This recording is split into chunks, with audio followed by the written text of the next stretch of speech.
Frankl usava o diálogo socrático para conversar, para entender os seus pacientes.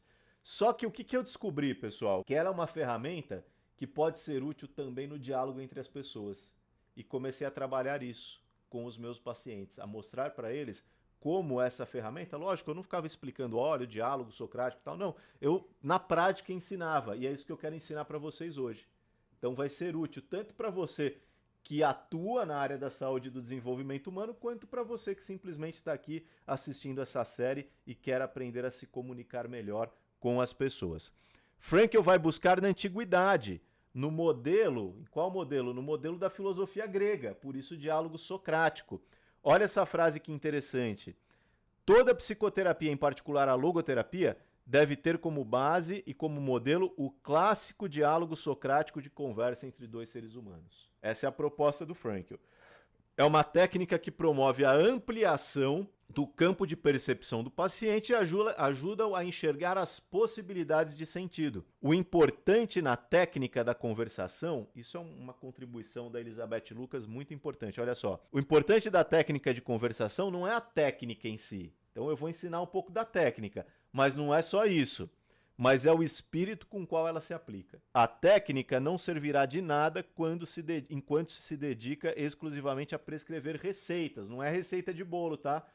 Mas seu resultado será milagroso se estiver impregnada pelo espírito do amor. Né? Na base de tudo está o quê? Está o amor, essa capacidade humana de transcender a si mesmo na direção do outro. Mas a partir dessa atitude, aí sim a técnica pode, de fato, ter uma aplicação assim fenomenal, incrível.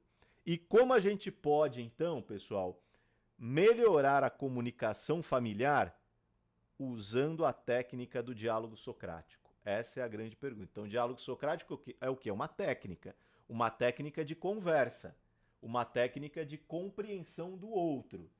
Como é que isso se aplica na comunicação familiar? É isso que eu quero mostrar aqui para vocês.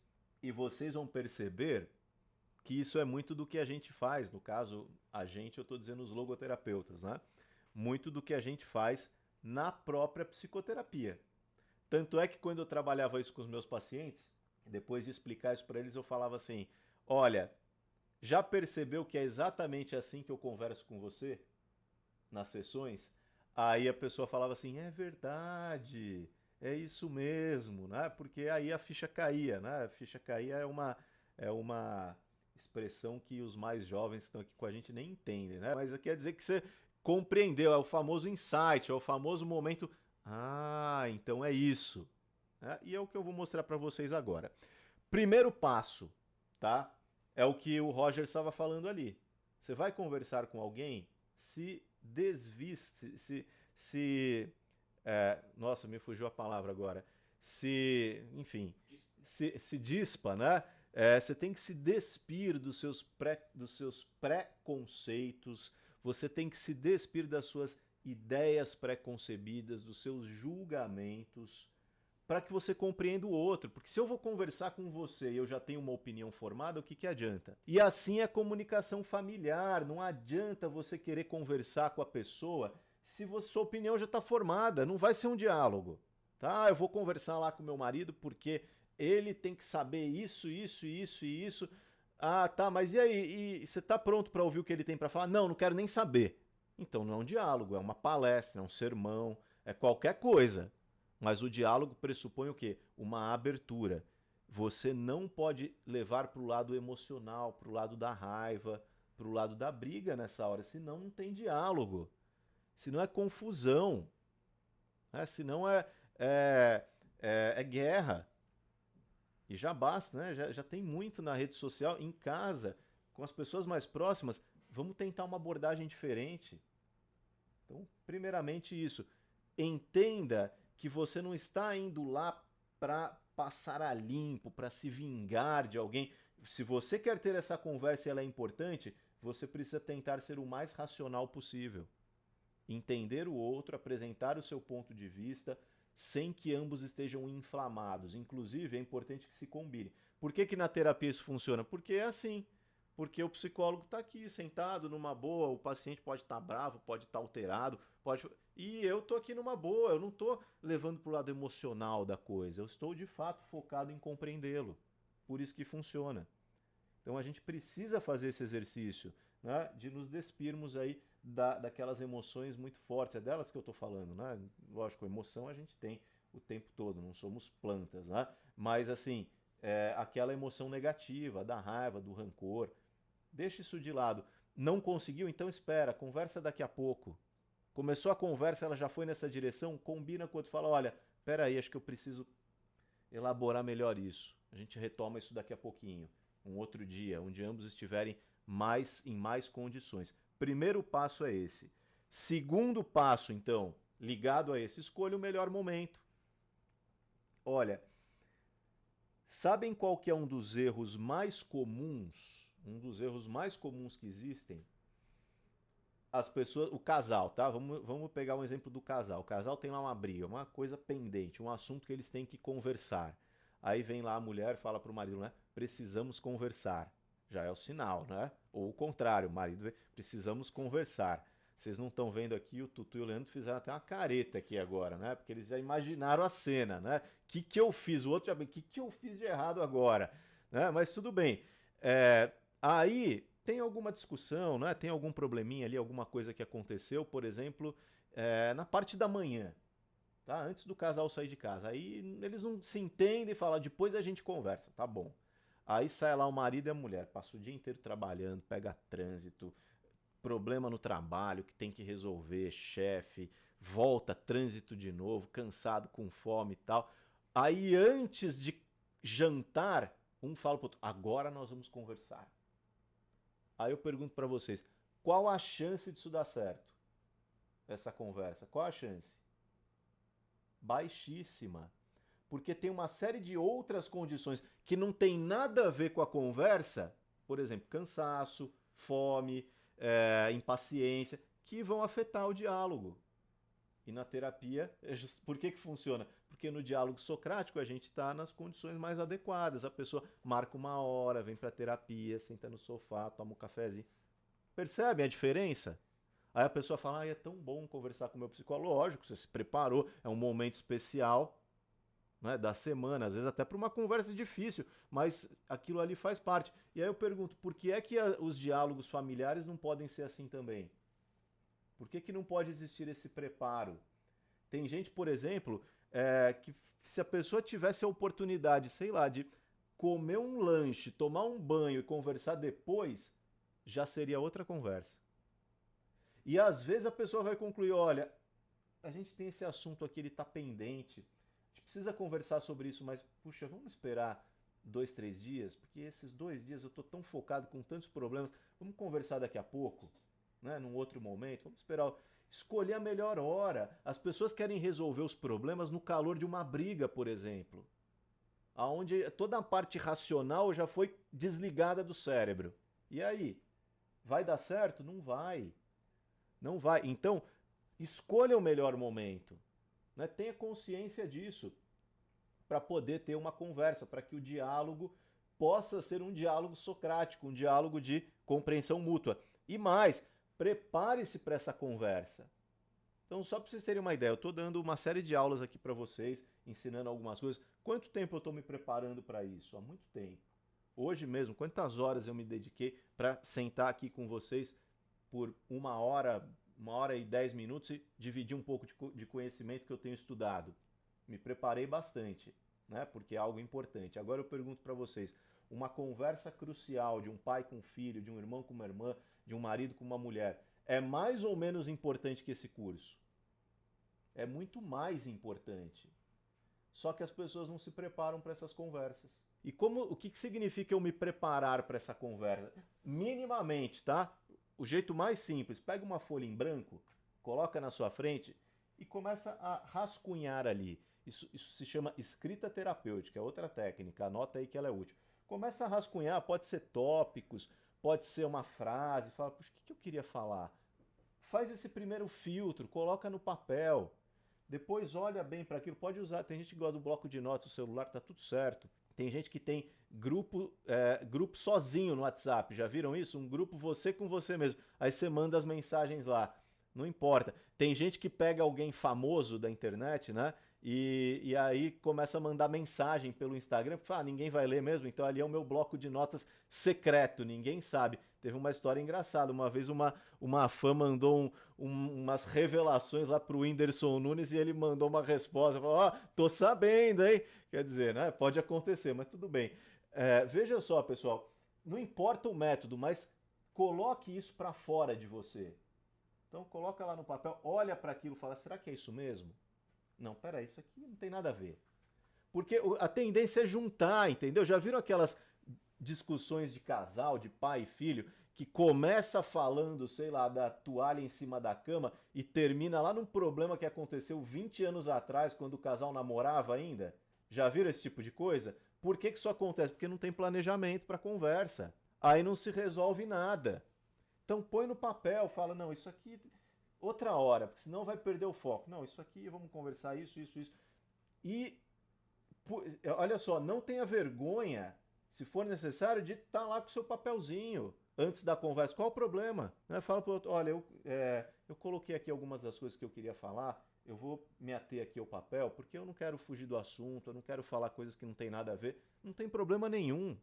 Não tenha vergonha disso. Isso indica que você de fato está dando importância, a devida importância para essa comunicação.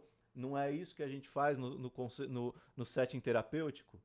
A gente não faz depois ali, alguns psicólogos durante, outros depois da sessão, as suas anotações para poder retomar depois com seus pacientes, para poder conversar. Por que a gente não pode usar essa técnica para ter mais clareza no diálogo familiar? Quarto, antes de sair falando, né, derramando sobre o outro tudo aquilo que te incomoda, se coloque à disposição para ouvir. Veja se o outro não quer falar também. Sabe por quê? Porque às vezes você vai falar uma coisa que o outro já está pensando outra coisa que ele ia te falar, que você vai falar assim, nossa, nem precisava ter falado isso. Isso aqui já está resolvido. Então ouça. Seguiram os primeiros passos? Sentaram num momento tranquilo, se preparou para a conversa? Fale para o outro, olha, fulano, meu filho, meu pai, minha esposa, poxa, vamos conversar agora, né? Enfim, mas antes de eu falar para você o que eu estou pensando, eu queria te ouvir, eu queria saber se tem alguma coisa que está te incomodando, alguma coisa que você gostaria de me falar também. E ouça o que o outro tem para te dizer. Ajuda a quebrar esse clima. Sabe o que acontece? As pessoas vêm assim, olha, armadas. Aí se você começa a conversa fazendo o quê? Soltando seus golpes, aí o outro vai se proteger ainda mais. Já perceberam que o psicólogo fala pouco e ouve muito? Por que vocês acham? Vocês acham que é porque ele não pensa nada a respeito do que você está falando? Vocês acham que é porque ele não tem as opiniões dele? Claro que tem, mas ele sabe que é mais importante ele ouvir o outro e entender o outro do que ele sair dando opinião. Né? Em alguns momentos ele vai se posicionar, ele vai levar o outro a refletir, ele vai trazer um outro ponto de vista, mas a princípio ele ouve. Leve isso para suas conversas. Diálogo socrático significa o quê? Ouvir também. E preferencialmente ouvir mais do que fala e ouvir antes de falar, tá? Beleza. Depois que você ouviu, certifique-se de que você entendeu. Porque uma coisa é você me falar algo, outra coisa é eu entender, tá? Como você vai se certificar de que o outro entendeu? Dando um feedback. Essa palavrinha ficou na moda, né? O pessoal até não gosta muito de usar mais, mas é mais ou menos isso. Então você me falou algo, tá? Eu tô te ouvindo. Como é que eu sei se eu entendi? Eu te devolvo. Eu falo, fulano, então me diga o seguinte, pelo que eu entendi, o que te incomodou, o problema, a situação, é isso, isso e isso. Eu entendi você corretamente? É isso mesmo? Aí você vai ter que ouvir de novo. Porque não adianta você falar isso e não dá, aí a pessoa vai te falar: "Não, peraí, não é bem isso". Então ela te explica. Ou ela vai falar: "Sim, é exatamente isso". Se ela falar: "É exatamente isso", legal, você dá o próximo passo, né? Você continua a conversa. Se ela te falar: "Não, não é bem isso", então o que você vai fazer? Você vai voltar. Volte um passo, né? Volte uma casa, fala: "Então me explica melhor". Aí ele vai te falar de novo, e etc. Até que você finalmente vai entender. Por que é que muita gente não pratica isso, pessoal? Sabe por quê? Porque leva tempo. E as pessoas às vezes têm preguiça. As pessoas não querem, elas preferem, ó, varrer para debaixo do tapete. Só que isso não adianta nada. porque a sujeira está lá ainda. Então é melhor você encarar as coisas com o devido preparo. Mostra aqui para o pessoal, Tutu, então esse resuminho aqui, a primeira parte é essa, tá? Vamos para a segunda parte. Você entendeu? Ok. Repite todos. Então não seja emocional ou o mínimo possível. Escolha o melhor momento, prepare-se para a conversa, ouça antes de falar, certifique-se de que você compreendeu e ouça novamente se for necessário. Dá print aí, viu, pessoal? Depois eu vou colocar todos os passos juntos para você dar um print legal, guardar essa foto aí e usar como referência, tá? Legal, beleza. Agora você vai falar. Você sabe que entendeu? Você vai falar. Comece falando sempre os pontos positivos. E sempre existe um ponto positivo. Não venha me dizer que não existe. Sempre tem um ponto positivo. Alguma coisa tem. A hora que você botar as coisas no papel ali, pense nos pontos positivos também. Abra um pouquinho a sua mente e fale para o outro, fulano, olha, então eu quero ter essa conversa, essa é uma conversa importante. Por um lado eu reconheço isso, isso e isso. Não pense que eu não reconheço, não pense que eu não sei. Eu reconheço todas essas coisas. Por quê? É aquela história que eu falei antes. Se você começa falando os problemas, isso é interpretado pelo outro como um ataque. Você está andando na rua, vem alguém e tenta te atacar. Qual é a tendência? Não é você se defender? Ou você tenta sair correndo, ou você se protege, ou você golpeia de volta. Alguma coisa você vai fazer para tentar se defender. Psicologicamente falando, funciona igual. Quando a gente se sente atacado, ou a gente foge, ou a gente se protege, ou a gente ataca de volta, tá?